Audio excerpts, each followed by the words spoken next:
Welcome to the Mojo for Musicians podcast from Manny Cabo Media, where we dig deep into today's top strategies to help you take your music career to the next level, along with real, raw, and uplifting conversations with industry professionals that are making moves, making a difference, and making the best versions of themselves to inspire you to do the same. And for all of our Mojo Maniacs out there, don't forget to subscribe to this podcast on your favorite podcast app so you don't miss any future episodes. And if you like what you hear, please be sure to give us a positive review on your favorite listening platform. Support for the Mojo for Musicians podcast comes from Stedman, tools for the studio and beyond, because your voice deserves to be heard.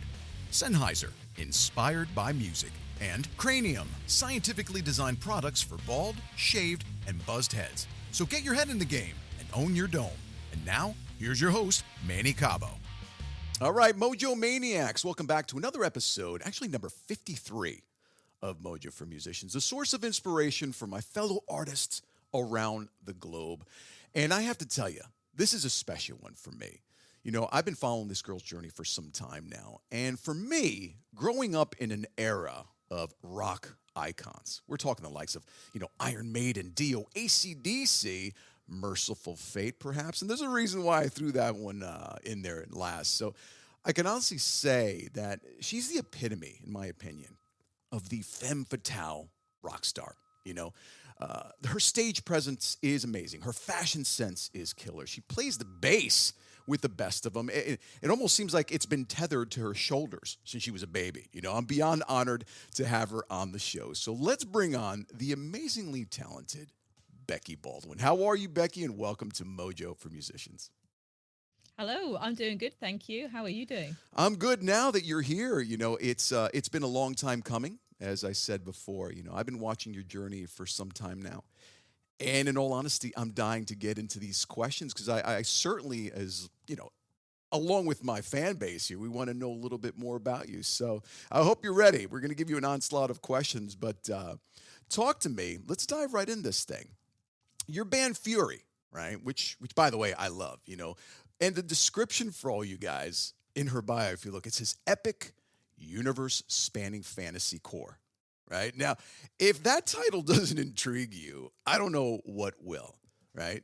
Talk to me about them. You guys got a new album, right? And I think the last album was, if I remember correctly, The Grand Prize. The last one was actually Born to Sin. Born to Sin, that's right. Born to Sin. I'm looking, you know why? Yeah, you know why my eyes fixated on that? Because you guys recorded that during the pandemic. So it's a really sensitive topic for me. And that's actually one of the questions I wanted to talk to you. But yeah, I'll let you elaborate. Talk to me about the new album. And we're going to slowly delve into some other questions related to that. But go ahead.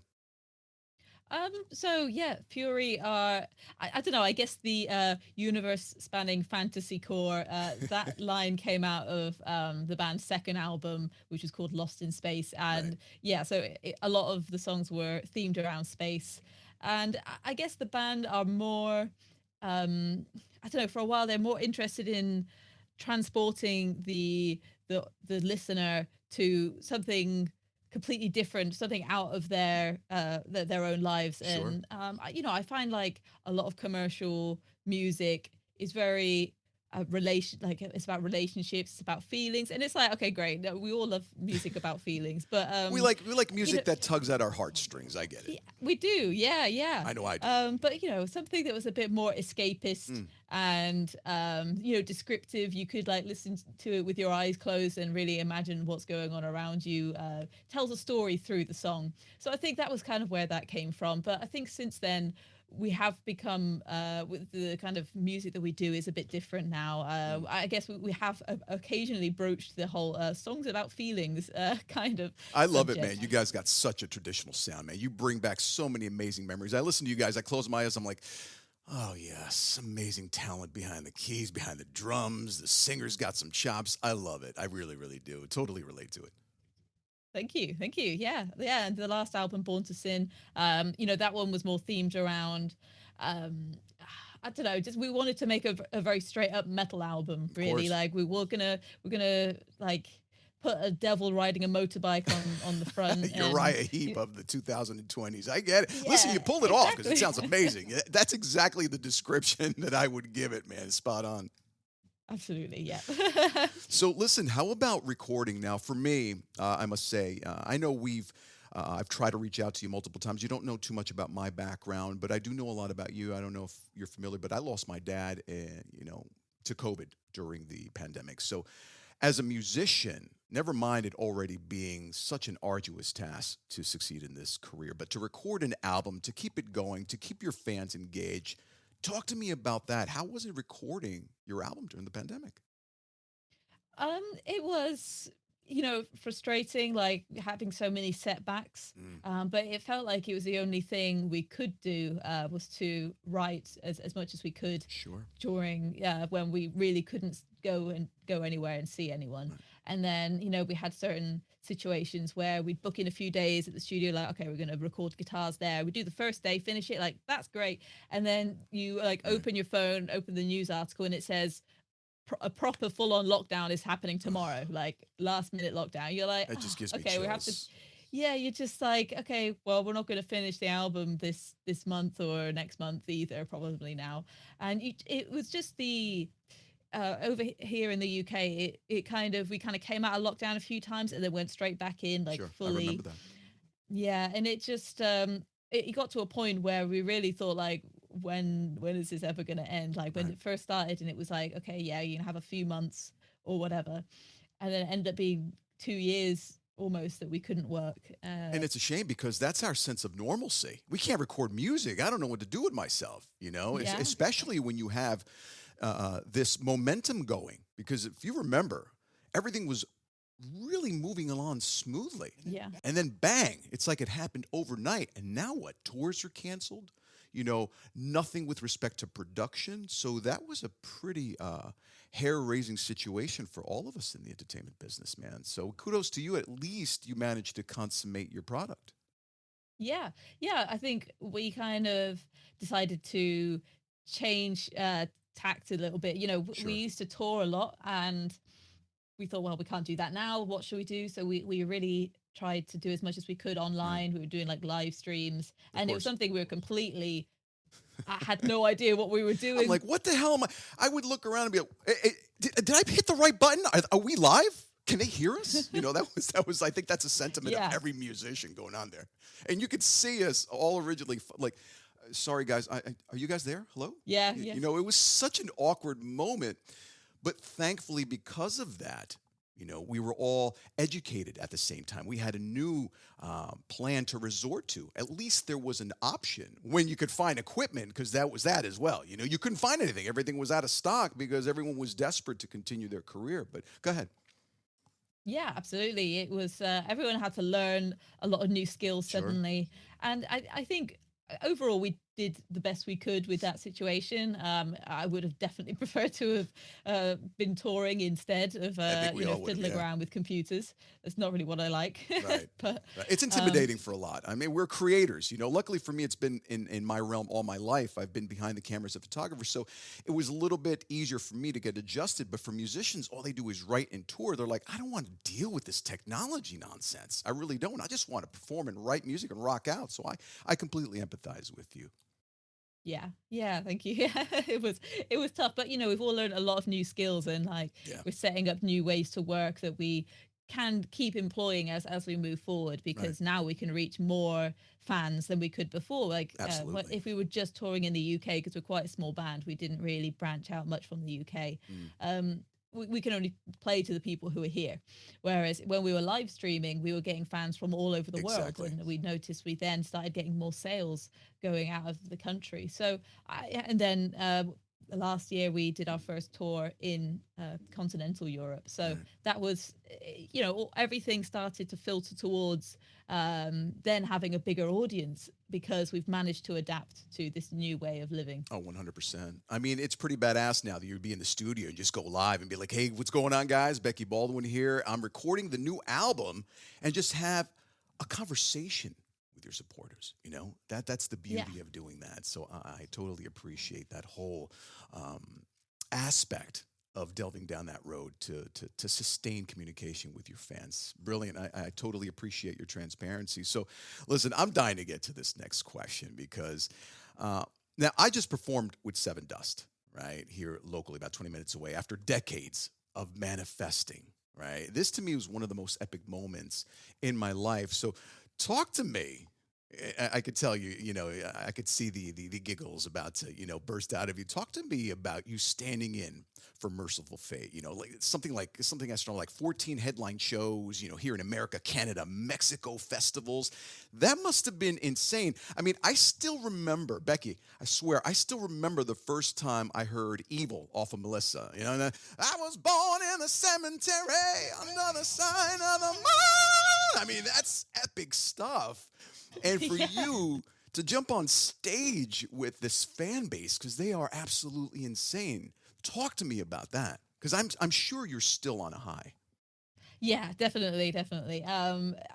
Same. I'd been a fan of Merciful Fate since I was about 14. Discovered them, backwards through Metallica when they did the Merciful Fate Right. medley cover, and then I was like, oh, who is this band? Okay, get one of their albums. And then always just been a bit of a fan. And really wanted to see them when they came to the UK. I think this is their only UK show for a really long time. Mm. And so I went to this festival they were playing at, and then I was like hanging around at some bar, and someone came up to me and said, "Hey, do you wanna come meet my friend?" And I'm like, "I don't know who that is." Of but course, okay, that's sure. exactly how Yeah, it happens. okay. You have no clue what's coming, right? Meanwhile, you want to be Yeah. best prepared. That never happens. Yeah, exactly. Yeah, like, I was so unprepared. Like, so I Love it. was waiting to watch this band in the evening. I was just, I had my weekend off. I'd had a few to drink. I was just like, it was like the hottest weekend of the year, Right. and I was just like there in a bikini top, just like hanging out with my friends. Like, just didn't care Right. about anything. I was not in a professional, Right, of there in course. a professional capacity. That's brilliant. And then so they lead me towards the stage, and I'm like, hang on, where are we going? And then we end up going backstage, and then I'm like, oh, what's going on here? Who I know who's playing tonight, but Right. like that would I couldn't really think of anyone else playing the main stage that would have anything to do with me, because most of the other bands were more like black metal bands and Right, stuff. sure. But Merciful Fate were more traditional metal, which Sure, is kind of of my course. realm. Yeah. And you don't want to then, get on a bill where you're totally not disoriented. You don't want to be dodging bullets and beer cans and bottles all night. yeah. I don't want to be somewhere where I'm not genuine in what Sure, I'm absolutely. playing and what that the kind of music that I like. So so and then I'm like, hang on, I think I'm going to go meet Merciful Fate right now. I think this is what's happening. King Diamond that's is going to be badass. around here. And then they're like around, but before I actually meet them, the manager speaks to me, and he's like, oh, do you know why you're here? And I'm like, no, but I'm hoping I'm going to meet Merciful Fate. And they said, well, not just that, they want you to come on tour. And I'm like, doing what? Like merch? What's going on? And Merch, they're he like, says. no, they need a bass player. Like, oh, Oh, right. that's epic. What? Hang on, and what? Yeah, you want me? So they were like, so if it's 13, I think at the time it was like 13 shows, from like October time. They were like, oh, we've looked at your schedule. It doesn't look like you have that much on. I'm like, wait, you've been looking at my stuff to make sure that I'm free? That's amazing. Now, but here, let me stop you there. I got to stop you there because, and it's, don't get me wrong, it's an amazing moment that you're walking me through. Such a great story, but notice how the first thing you thought of, or you felt that they wanted you for merch, and that goes to show you, how labeled women are, especially attractive like yourself. You'd never think that, even to yourself, and then you find out that they want you to play bass. It's even more surprising. So talk to me about that emotion where you completely realize, wait a second, this is not about merch. Like, I'm about to probably go on tour with these guys. I want to know your sentiment. I want to know your headspace at that particular time, because I think anyone in their right mind playing with legends of that caliber, like you probably still didn't believe it. And I'm probably thinking you're happy you had a couple, that you threw back before the evening commenced. No, I was in a total state of disbelief. I just kept thinking of all the other people who they could have easily asked before me. Like, they're Right. a band that have been around for a long time. They must know a lot of bass players. They must know a lot of really good bass players. They're well connected Sure. with everyone around. And I'm like, why? the hell would they ask me? Like, I've not done a tour of this level. Like, I don't feel, I felt like I'm not ready for this in some ways, even though literally the night before I was talking to someone and I was like, kind of, I don't know, just, when you're having one of those rants and you're just like, oh, when is my thing going to happen? I've been waiting, like, a lot of things are taking off for people, I've been noticing lately, and it hasn't been happening for me. But yeah, when it then was like, okay, no, this is real. It was still just it's like, happening. This is real. How is this possible? I thought, like, I didn't expect the Merciful Fate fans to welcome me so well, and I was like, are you sure? Yeah, they're pretty you want aggressive. this? I know. I get it. But you know what? It lends itself, and this is a great segue into question number 3. I'll let you finish up this last thought because this is going to be perfect in relation to the third question I want to ask you. Yeah, well, that's pretty much it. Yeah, no, I'll go ahead with the question. Yeah, I mean, for me, it's a no-brainer because what you mentioned is at the apex of importance for an artist. Not only, like I said and I alluded to before, not only is it difficult just to be a musician and trying to handle a career on any remote level, but what are your thoughts? And I think I know what your answer is going to be. What are your thoughts on the importance of adapting what we do as artists, right? In addition to that, in social media and this whole digital age, and how you manage to leverage that, because you're crushing it. And believe you me, everyone will find you now. And if they want to know a little bit more about you or myself, if you have a strong platform, right? If you're putting out the correct content that best exemplifies you and represents you, that's only going to, add a higher percentage of you being qualified or asked to play for Merciful Fate.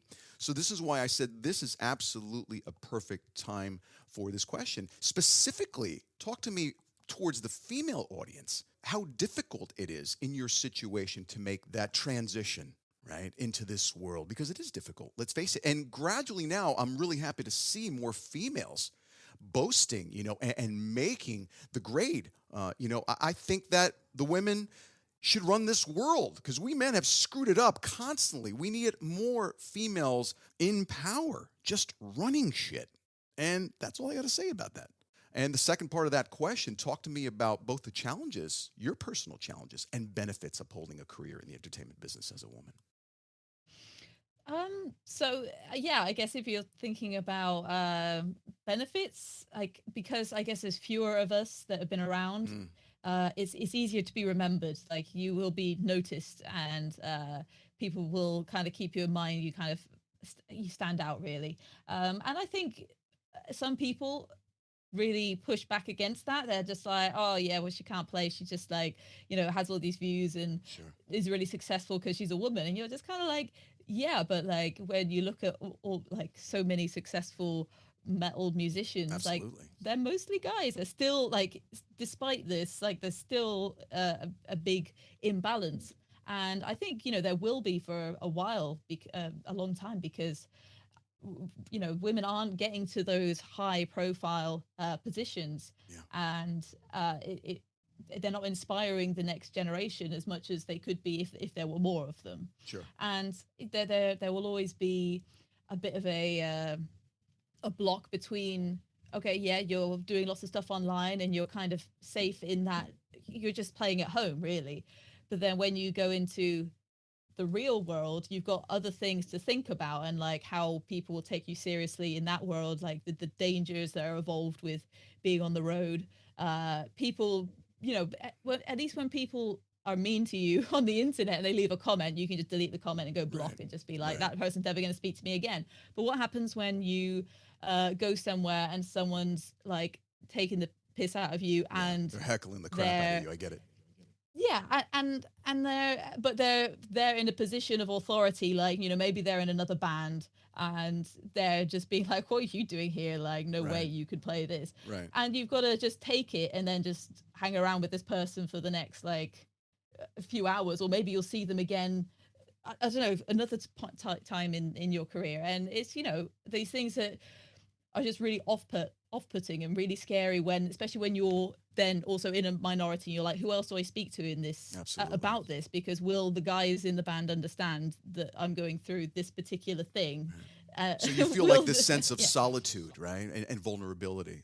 I'm understanding Yes. that from what you're saying. Yeah, and that's huge, man. Because you walk into a situation, how can you play with complete and utter confidence if you have all these components running around your brain? Like, oh my God, does anybody like me? Will I get along? Are these people going to shun me from beginning to end? Will I even get an opportunity to be liked? So, see, and that's Yeah. exactly why I asked you that, Yeah, because that's people will tough. make that a judgment about, and I know why people make judgments quickly. They're just basing it on their past experiences. Absolutely. But they'll see you there hanging around with the band, and they'll be like, oh yeah, she's hanging around with the band. She's not. They don't assume her to be in the band, Right. and so when they come in to talk with the band, they will just completely ignore you.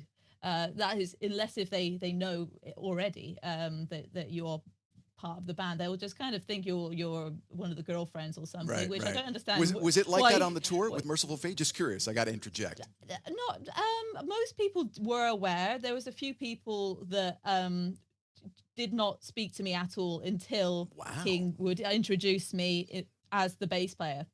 But most people would speak to us afterwards, and so would have already seen me. Right. So yeah, like So they had no it clue didn't that you were happen playing often. bass. Like it didn't even cross their mind until obviously you got up Yeah, on stage well, and started rocking it out.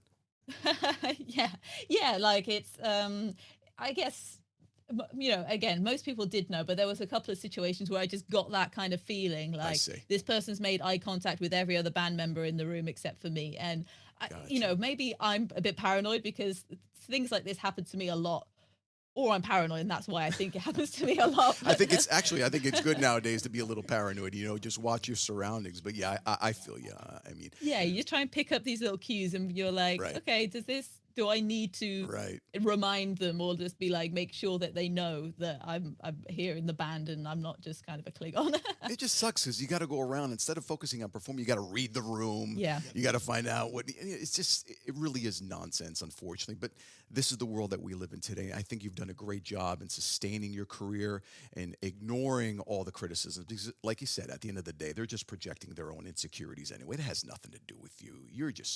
You're amazing. You really, really are.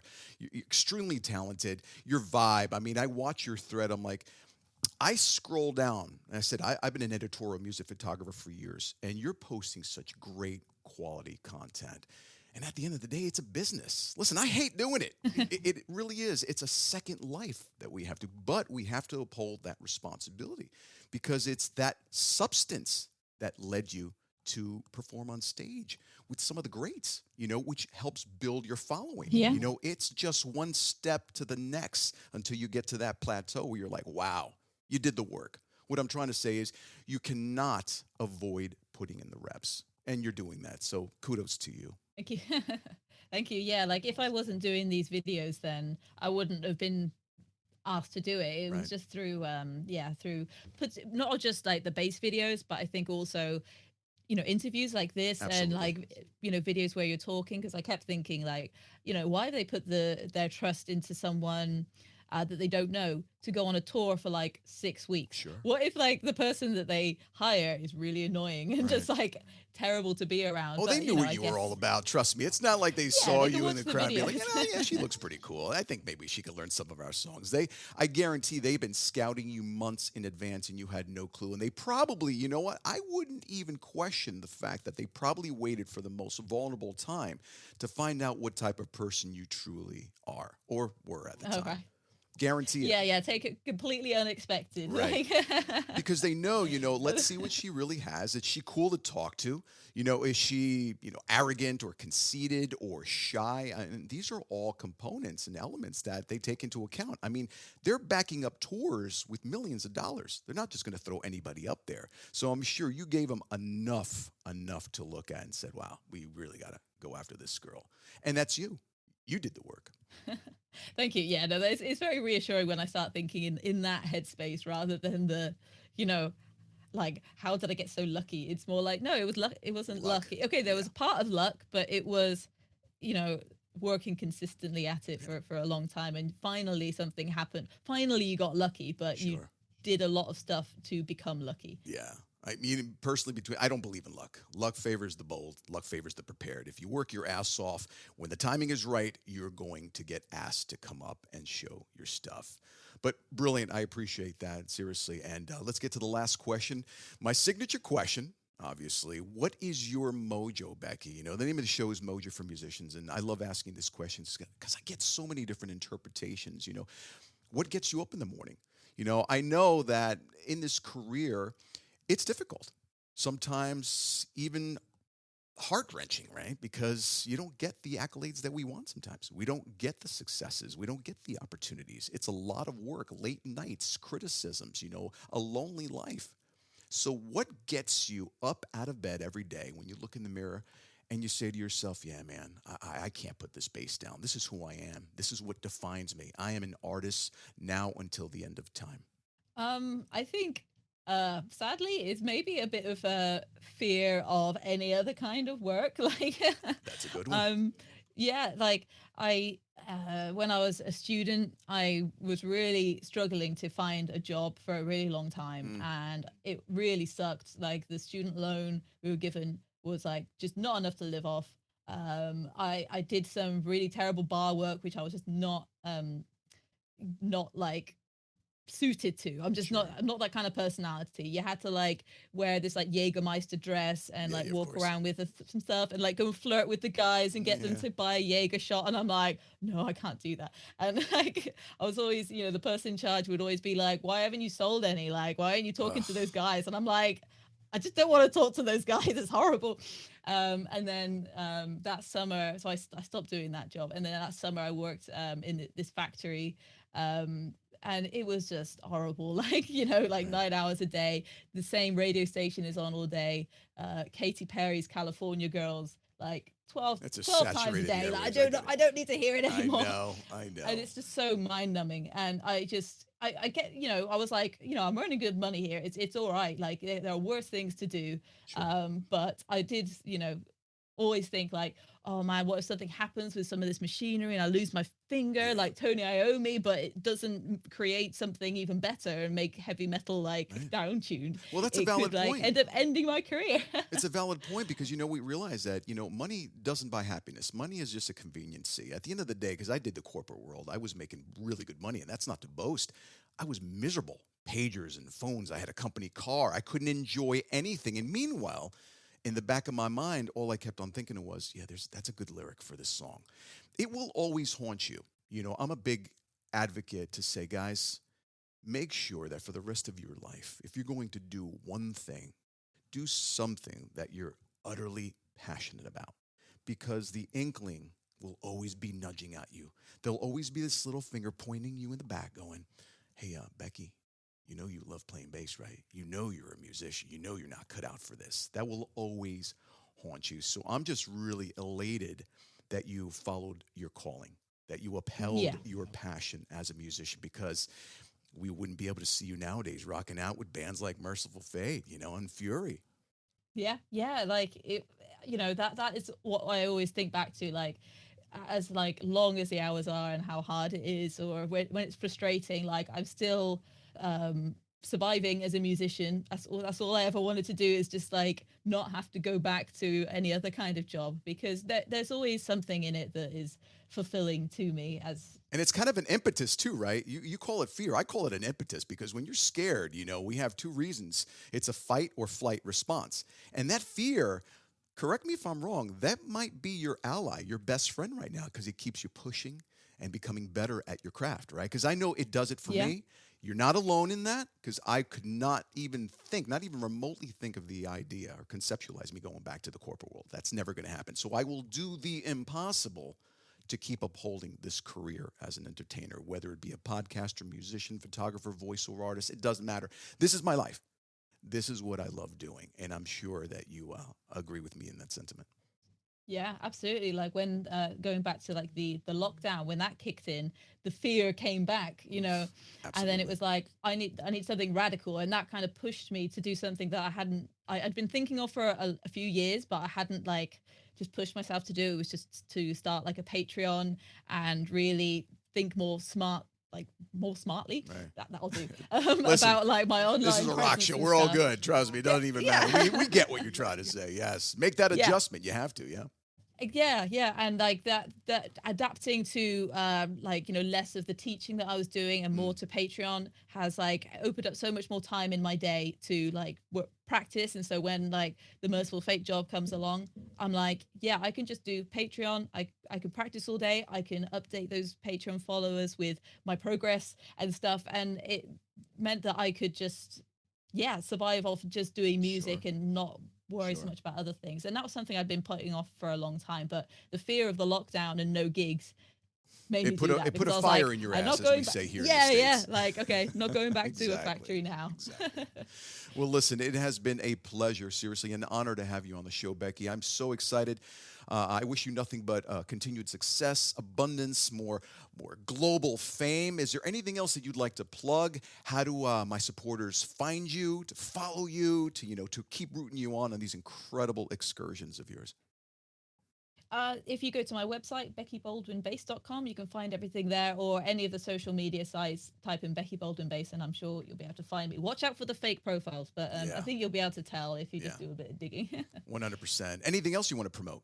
I guess the Fury album is quite hard to find on Spotify because there's a lot of bands called Fury out Yeah. there. But yeah, if you type in Born to Sin or The Grand Prize, you can find us on iTunes and Spotify and all that stuff. All right, brilliant. Becky, thanks again for your time. We love you here in the States. Keep rocking. Hopefully one day I'll have the luxury and pleasure of sharing the stage with you. That would be pretty badass. That would be fantastic. Yes. Thank you very much for having me. It's been great. Absolutely. You've been awesome. We'll talk real soon, Becky. Look forward to it. Thank you. All right. Take care. This has been a Mojo for Musicians podcast. If you're a musician, industry professional, or a voice with a powerful message and wanting to share your mojo and stories of success with our listeners, or simply share some feedback on today's episode, we'd love to hear from you. So send us an email at info@mannycabo.com. As always, much love and peace. Live to inspire. Thanks for listening.